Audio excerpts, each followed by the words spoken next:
Have you ever noticed how the modern grocery store is essentially designed to completely hijack your brain's survival instincts? Oh, absolutely. It's a sensory overload from the second you walk in. Right. You walk through those sliding glass doors, the cold air hits you, the fluorescent lights are buzzing, and you are immediately bombarded by just tens of thousands of brightly colored options. And it's just too much. Yeah. What does your brain do in the face of all that overwhelming choice? It completely shuts down. Yeah, it just short circuits. Exactly. You slip straight into autopilot. I mean, you grab the standard bag of apples, you toss in the trusty carrots, you pick up your usual clamshell of spinach, and then you just head for the register. You don't want to get out of there as fast as possible. Yeah, it is the exact same routine, week in and week out. And the crazy thing is, you are surrounded by more food variety than literally any human being in history, yet you're essentially eating the exact same 5 things on a loop. It's really the ultimate paradox of modern food access. Like, we have engineered this incredible global supply chain that puts the entire world's harvest right at our fingertips. But the sheer volume of it forces us into these tiny self-imposed culinary boxes just so we can get through the shopping trip without feeling completely overwhelmed. Just to survive the errand. Right. And because of that, we end up entirely ignoring the natural seasonal shifts that are happening right there in the produce aisle. Which brings us to the mission for today's deep dive. We have this really illuminating document in front of us, and it's titled Leeks, Flavor with Nutrition. A very unassuming title for a really powerful topic. Yeah, for sure. Now, we are obviously going to talk about this specific vegetable today, but the goal here is to extract a much larger philosophy from these pages. We're looking at, the concept of seasonal eating, how our bodies actually process concentrated nutrition, and most importantly, how you can finally break out of that mind-numbing grocery routine. Because by focusing closely on an unsung seasonal treasure, like the leek, for example, we can actually see how nature offers us this incredibly vast, rotating variety of wellness profiles. All right. These are physical and mental benefits that we completely miss out on when we just stubbornly stick to our familiar safe zones. Well, I want to focus on that psychological barrier first, actually, that whole idea of a safe zone. Okay, yeah? Because before we can appreciate the physical benefits of eating seasonally, we have to look at why we actively keep these foods out of our shopping carts in the first place. Okay, let's unpack this. The source material points out something that hit, honestly, a little too close to home for me. Oh, yeah. Yeah, it says a lot of people feel actively intimidated by ingredients they didn't grow up cooking with. That is so true. Right. You see something new, maybe you stare at it for like 3 seconds, and then you just keep walking. It feels exactly like my morning commute. How do you... Well, I take the exact same route every single day. I know where the potholes are. I know which lane moves the fastest. The apples and the carrots. Those are my safe commute. I don't have to think about them. And when you're tired or you're busy, thinking is the absolute last thing you want to do. Right. But I have to be honest, a part of me feels a little ridiculous reading that. I mean, why on earth are we so intimidated by a vegetable? It's a fair question. It's a plant. It is sitting there completely motionless. Why does the fact that it wasn't on our childhood dinner table make it feel like this massive hurdle to just put it in the cart? This raises an important question, and it really comes down to how human biology categorizes safety, especially regarding food. Okay, so it's biological. Very much so. From a primal standpoint, the things we grew up eating, the textures and flavors we know intimately, those are the things our brains instantly categorize as safe caloric investments. Safe caloric investments. Wow. Yeah. So when you encounter a leek, your brain lacks an immediate reference point. I mean, a leek is essentially a giant overgrown green onion. It really is. It looks like a cartoon vegetable. Exactly. It has these tight layers. It has thick fibrous leaves at the top, this really dense white base at the bottom. Your brain looks at that and instantly generates a dozen questions. Like, what part of this do I even eat? Right. How long does it take to cook? Is there dirt trapped inside all those layers? And suddenly you're doing, like, calculus in the middle of the produce section. You are calculating the friction of the unknown. And human beings are wired to avoid friction at all costs, especially when they just want to get dinner on the table. Yeah, that makes perfect sense. But the source material offers a really refreshing perspective on this. It suggests that wellness isn't this rigid, all-or-nothing game. I think a lot of people assume that to be quote-unquote healthy eater, you have to, like, overhaul your entire pantry on a Sunday afternoon and suddenly start fermenting your own obscure root vegetables. Right, which is exhausting to even think about. But true wellness is actually built on tiny incremental moments of curiosity.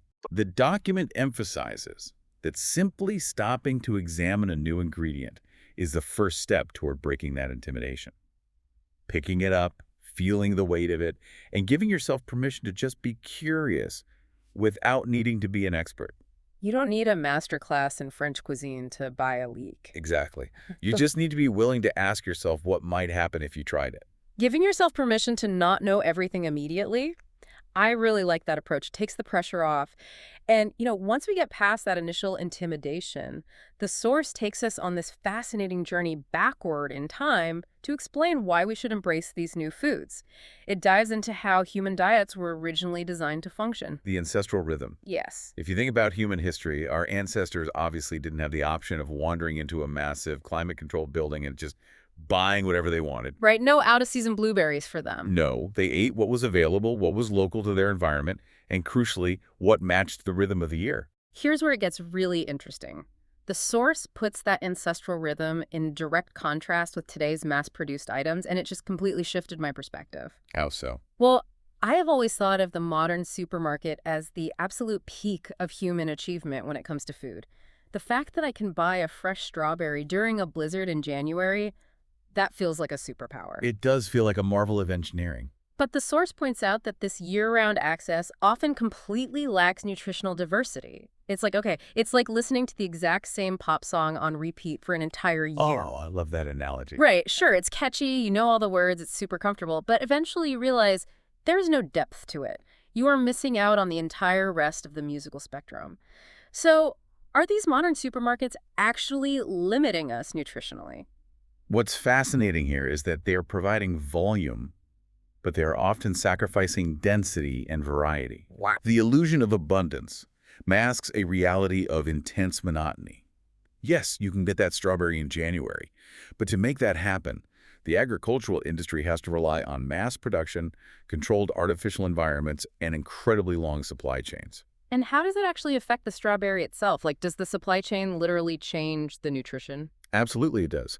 When a crop is being produced for a global supply chain, it is typically bred and selected for shelf life, for durability, and for transportability. Because it has to survive, what, a 2-week truck ride? Exactly. Because of that, produce is often picked long before it's actually fully ripe, meaning it never gets the chance to fully develop its complex nutrient profile while it's still attached to the plant. Oh, man. So it ripens in a dark truck instead of out in the sun. Right. So you are eating a strawberry, but it's a shadow of what a strawberry should be. You end up consuming the same narrow spectrum of basic nutrients over and over again. So when we align our diets with seasonal offerings, like, say, picking up a leek when the weather gets cold, we are essentially mimicking the way our ancestors ate. Yes, precisely. Why is that specific rhythm so critical for our bodies, though? Because human biology evolved over thousands of years to expect that seasonal rotation, we are literally wired for it. Eating in rhythm with the year gives our bodies dense, concentrated nutrition that they naturally recognize. Okay, so the body knows what to do with it. Exactly. Different seasons produce crops with entirely different nutrient profiles. When we cycle through those crops as the year progresses, we naturally fill in the nutritional gaps that are left behind by just eating the same 5 mass-produced vegetables all year long. You're feeding your biological systems a much wider, more diverse library of data. That's a great way to put it, yes. Feeding the body a wider library of data. That makes so much sense. We aren't just giving it the same simple instructions every day. We're giving it complex code to work with. So what does this all mean when we look at the specific data we get from a colder weather crop like the leek? The source material is very clear here. Every single bite counts. It highlights unique antioxidant profiles, specialized fibers that support the gut microbiome, and essential vitamins that regulate energy and immunity. The physiological benefits of these seasonal shifts are profound. We are moving far beyond the standard advice of just, balancing your macros. Right, macros being the broad strokes, getting your protein, your carbohydrates, your fats. That's just the basic math of eating. Yes. But the source is talking about the micro details, the stuff happening on a cellular level, like antioxidant profiles. For anyone who hears the word antioxidant and just kind of zones out because it sounds like a marketing buzzword, these are essentially your body's cellular cleanup crew. They are? They roam around neutralizing the damage caused by stress and the environment. And leeks have a highly unique profile of them. They do. And beyond the antioxidants, we really have to look at those specialized fibers, because this is where the leek truly shines in terms of human biology. Okay, I want to make sure I understand this specialized fiber concept, specifically how it interacts with the gut microbiome. Sure. Because when I try to visualize the gut microbiome, I imagine a massive, incredibly complex computer network running my body. That's a good visualization. Okay, so if that's the case, eating my standard, boring, everyday fiber like a plain piece of wheat toast feels like hiring an IT guy who just comes in to wipe down the monitors and maybe empty the trash. Right, just general basic maintenance. Exactly. But eating these seasonal, specialized fibers from something like a leek feels like hiring a highly specialized elite IT support team that comes in with specific code to patch vulnerabilities and upgrade the servers right before a major system stress test. Am I close with that? You're definitely on the right track, but we can actually make that analogy even more accurate. Oh, really? Yeah, you don't actually need to hire a new IT team. Your gut already contains trillions of bacteria, that is your elite IT team, and they are already working down in the server room. The problem is, when you eat a monotonous diet, you are severely underpaying them and expecting them to work miracles. Ah, I see. The specialized fibers found in leeks, which, by the way, are part of the allium family, along with garlic and onions, they contain a very specific type of fiber called prebiotics. Prebiotics, not probiotics. Right. Probiotics are the actual bacteria, so that would be adding new IT workers. Got it. Prebiotics are the food for the bacteria you already have. So eating the leek isn't hiring a new team. It is giving your existing overworked IT department an unlimited budget and premium espresso. I love that. Premium espresso for my gut bacteria. Exactly. You are providing the exact, highly specific fuel source that the most beneficial bacteria in your gut need to multiply and really thrive. And when you feed them that premium fuel, they are able to efficiently manage your digestion, help regulate your mood, and most importantly for the winter months, power your immune response. Which connects directly to what the source mentions about regulating energy and immunity during colder months. Yes. Nature has incredibly elegant timing. Just think about the physiological changes our bodies undergo when winter hits. It's rough. It is. The days get shorter, so we get less sunlight, and our vitamin D naturally drops. The air gets dry, which dries out our respiratory tract and makes us way more susceptible to airborne viruses. And our baseline energy just plummets. It really is a system-wide stress test. A massive stress test. And it is not a coincidence that the produce that naturally thrives, survives, and is harvested in these harsh, colder months like leeks, root vegetables, winter squashes, they are exceptionally high in the exact essential vitamins our bodies need to counter those specific winter deficits. Wait, really? Yes. Ew. Nature is essentially anticipating the environmental stress of the season and growing the precise nutritional antidote right there in the dirt. The vitamins and specialized fibers in the leek are perfectly timed to give you a biological shield just as the weather turns cold. That is just incredible. The environment creates the problem, but the soil produces the exact solution. We just have to be willing to actually pick it up. But, let's bring this all back down to earth for a second. We have talked about the psychology of the grocery store. We've gone back in time to analyze our ancestors' dietary rhythms. And we've explored the premium espresso we're feeding our guts IT department. We've covered a lot of ground. We have. Yeah. That is a lot of rich, dense theory. But none of this matters at all if you, the listener, feel inspired. You go buy a leek, bring it home, and then just let it turn into a sad, wilted mess in the bottom drawer of your fridge because the reality of life gets in the way. Ah, yes.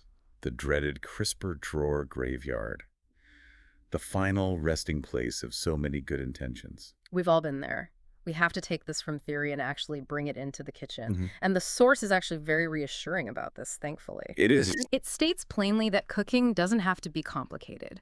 It advocates for really simple prep methods like roasting, sautéing, blending it into a soup, or even just enjoying certain vegetables raw.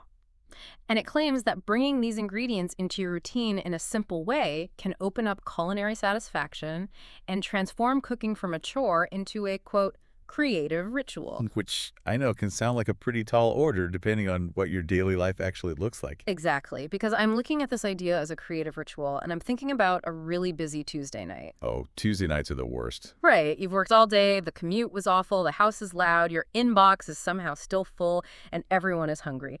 In that exact moment, cooking absolutely feels like a chore. It is just another task on an endless list. I just want food on a plate so I can go to sleep. Of course. So the idea of turning Tuesday dinner into this mindful, creative ritual sounds, frankly, exhausting. Yeah. How does keeping a recipe simple actually shift a mindset that is so deeply tired? If we connect this to the bigger picture, your reaction to that Tuesday night scenario is completely valid. It is chaotic and it's exhausting. But that exhaustion is exactly why the source heavily emphasizes simplicity. Okay. The fatigue and the resentment we feel around cooking usually stem from the insane pressure we put on ourselves regarding complex culinary techniques. We have been conditioned by cooking shows and social media to believe that to make a new ingredient taste good, we need an hour of prep, 12 different spices, and a flawless technique. We think we have to perform. Yes, we view cooking as a performance rather than nourishment.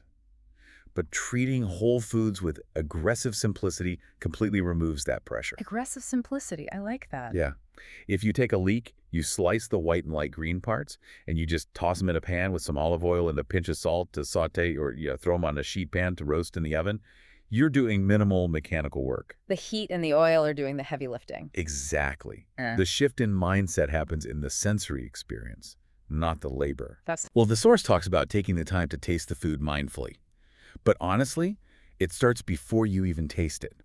When you drop those sliced leeks into a hot pan, they release this incredible, rich, savory aroma that just fills the kitchen. Oh, yeah. It doesn't smell like the carrots and apples you're used to. It's new. Yeah. And when you finally sit down and mindfully taste the unique kind of melt-in-your-mouth texture of a roasted leek, you are anchoring your brain in the present moment. You are actively shifting your focus away from the stress of the inbox and the awful commute, and you're bringing your attention to the immediate, tangible act of nourishing your body. It's forcing you to be present because it's a novel experience. It isn't the autopilot meal you usually just chew without even thinking. Exactly. And because you've kept it so simple, you haven't drained your remaining energy to achieve it.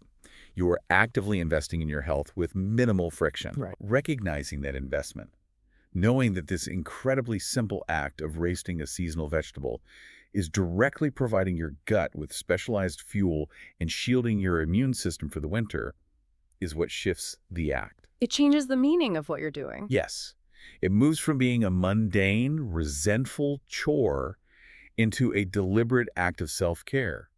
It becomes a ritual not because it involves fancy techniques or expensive tools, but because it is deeply intentional. It's intentional. That really reframes the whole concept of cooking dinner. It's not about becoming a gourmet chef. It's just about paying attention. Exactly. It's about curiosity and care, which, circles us right back to the beginning of this deep dive. It really is a comprehensive way to completely rewire our relationship with the food we eat and the environments we shop in. So let's look at the ground we've covered today. We started by calling out that grocery store autopilot, recognizing how easily our brains shut down in the face of overwhelming choice, leading us to just grab the familiar and completely ignore the incredibly diverse scenery around us. Then we examined the ancestral rhythm, looking at how our biology isn't actually meant for the monotonous loop of mass-produced, year-round foods that are bred for shelf life over nutrition. We learned that we are meant for the diverse, seasonal shifts that nature provides. We also looked at the underlying mechanics of that nutrition, how seasonal foods provide the specific prebiotics to fuel our gut's IP department, and how nature perfectly times the delivery of essential vitamins to boost our energy and shield our immunity right when the winter weather hits us the hardest. And finally, we brought it into the kitchen, proving that you don't need to be intimidated by something that wasn't on your childhood dinner table. Simple methods, simple ingredients, and a focus on the sensory experience can turn a chaotic Tuesday night chore into a mindful, restorative ritual. Which leads us to the challenge that our source material leaves us with. Yes, and we are passing this challenge directly on to you. The next time you are sitting down to plan out your meals for the week, or the next time you are walking through those sliding grocery store doors, actively challenge your brain's desire for the safe route. Do not just go for the apples and the standard leafy greens. Wander over to the seasonal produce. Pick up something new, whether it's a leek, a strange-looking squash, or some root vegetable you can't quite pronounce. Bring it home. Find a relentlessly simple, low-pressure recipe. And when it's done, take a moment to actually taste it mindfully. Notice the texture. Ah, Appreciate the aroma. let yourself be curious. And as you embark on that, I'd like to leave you with one final thought to mull over. We've spent our time today establishing that our physical bodies, down to our cellular biology, are intricately designed to thrive on the ever-changing, unpredictable rhythms of the seasons. We are meant to consume a wide variety of data through our food. Right. So if that is true for our physical nutrition, in what other areas of our daily lives are we quietly starving ourselves of natural variety, simply because we've settled for the comfort of artificial, year-round predictability? Think about that the next time you catch yourself slipping into autopilot. There's a whole world of variety waiting just past the safe choices. Step out of the routine. You might just be entirely surprised by what you find.